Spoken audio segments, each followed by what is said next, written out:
Assalamualaikum warahmatullahi wabarakatuh. Sahabat salam Islam, dalam hidup seseorang di dunia ini akan menangis dan ditangisi dalam 3 perkara. Yang pertama adalah ketika seorang lahir ke dunia. Seorang bayi akan menangis ketika dilahirkan oleh ibunya.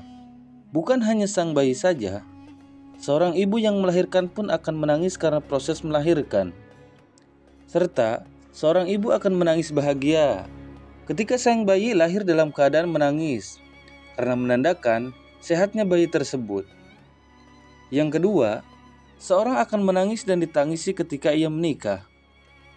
Dalam fase menikah, tangisan yang datang adalah tangisan bahagia bagi sang mempelai serta kedua orang tuanya.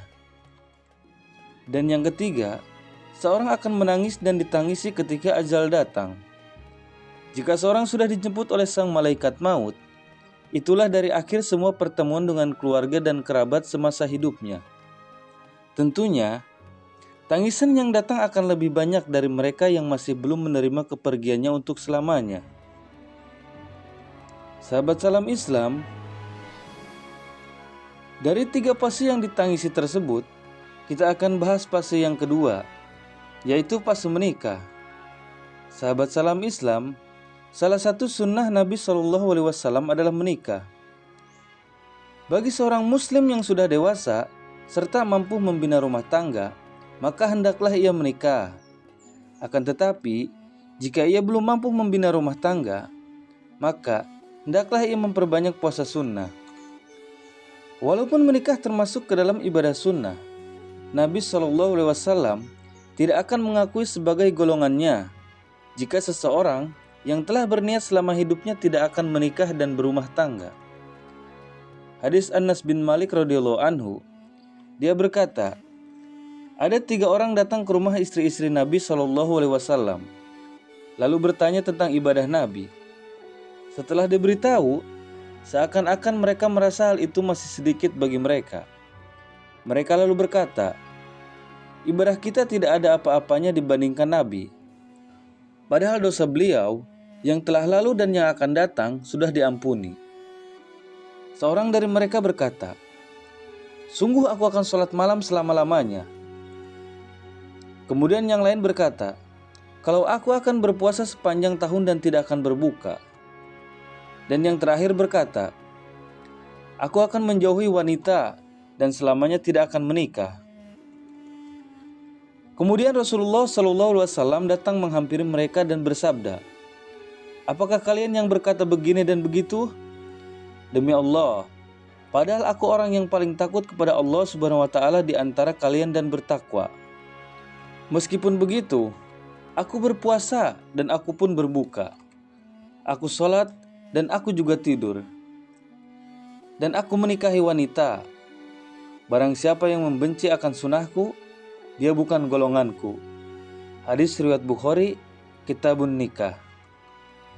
Sahabat salam Islam, bagi kaum Adam yang akan menikahi wanita, terdapat 2 status wanita yang boleh dinikahi. Yang pertama adalah wanita yang masih lajang atau masih gadis. Dan yang kedua adalah wanita yang pernah berumah tangga atau janda. Dari kedua status tersebut, Rasulullah memberikan gambaran bahwa untuk menikahinya mempunyai persetujuan yang berbeda. Hadis Abu Hurairah radhiyallahu anhu, bahwa Nabi SAW bersabda, seorang janda tidak boleh dinikahi hingga diminta persetujuannya, dan gadis tidak boleh dinikahkan hingga diminta izinnya. Lalu para sahabat berkata, wahai Rasulullah, seperti apa izinnya gadis? Beliau menjawab, bila dia diam. Hadis riwayat Bukhari, Kitabun Nikah. Kemudian dari hadis lain, hadis Aisyah radhiyallahu anha, dia berkata, aku bertanya kepada Rasulullah, wahai Rasulullah, apakah wanita diminta izin terkait pernikahannya? Nabi SAW menjawab, ya. Aku berkata, sungguh seorang gadis yang ditanya akan merasa malu sehingga dia memilih diam. Nabi SAW menjawab, diamnya itu adalah izinnya. Hadis riwayat Bukhari, Kitabun Ikrah. Dari hadis tersebut bahwa Rasulullah memberikan gambaran bahwa jika hendak menikahi seorang janda, tentu dengan atas persetujuan yang keluar dari mulutnya. Dan dikarenakan seorang janda akan lebih berani menjawab ketika ada ajakan menikah. Akan tetapi, jika hendak menikahi seorang gadis, tentu sifat pemalunya akan timbul jika ada yang hendak mengajaknya menikah. Ia akan lebih memilih diam jika memang ia menyetujui. Dan seorang bapak tidak boleh menikahkan anaknya yang masih perawan ataupun janda kecuali dengan ridho mereka. Yang artinya, menikah tidak boleh ada paksaan dari pihak manapun dan siapapun. Dan jika sudah mendapat izin tersebut, hendaklah ia melakukan pernikahan sesuai syariat Islam, yaitu memenuhi syarat dalam pernikahan. Hadis Uqbah bin Amir radhiyallahu anhu, dia berkata bahwa Rasulullah SAW bersabda, syarat yang paling berhak kalian tepati ialah syarat yang diajukan dalam pernikahan. Hadis riwayat Bukhari, Kitab Syurut. Syarat yang dimaksud adalah mahar dalam akad nikah. Sebaik-baik mahar ialah yang paling mudah dipenuhinya. Mahar boleh berupa pengajaran Al-Quran, cincin besi atau yang lainnya, sedikit ataupun banyak. Dan sunnahnya adalah 500 dirham bagi orang yang mampu. Hadis Sahal bin Sa'ad As-Sa'idi radhiyallahu anhu, dia berkata, seorang wanita datang menemui Rasulullah SAW dan berkata, wahai Rasulullah, aku datang menghibahkan diriku untuk Anda. Rasulullah SAW memandangi wanita itu. Beliau arahkan pandangannya ke atas dan ke bawah, lalu menundukkan kepalanya. Ketika wanita itu melihat bahwa Rasulullah SAW tidak memberikan keputusan apa-apa terkait tentang dirinya, dia pun duduk. Tiba-tiba salah seorang sahabat berdiri dan berkata, wahai Rasulullah, jika Anda tidak berhasrat kepada wanita itu, nikahkanlah aku dengannya. Beliau pun bertanya, apakah kamu mempunyai sesuatu untuk dijadikan mahar? Sahabat itu menjawab, tidak, demi Allah wahai Rasulullah. Beliau bersabda, pulanglah kepada keluargamu dan lihatlah apa ada sesuatu untuk dijadikan mahar.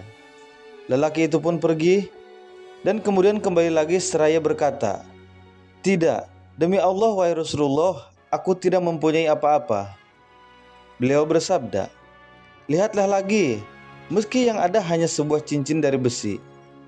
Lelaki itu pergi dan kemudian kembali lagi dan berkata, tidak, demi Allah wahai Rasulullah, meskipun hanya cincin besi, akan tetapi aku punya kain ini.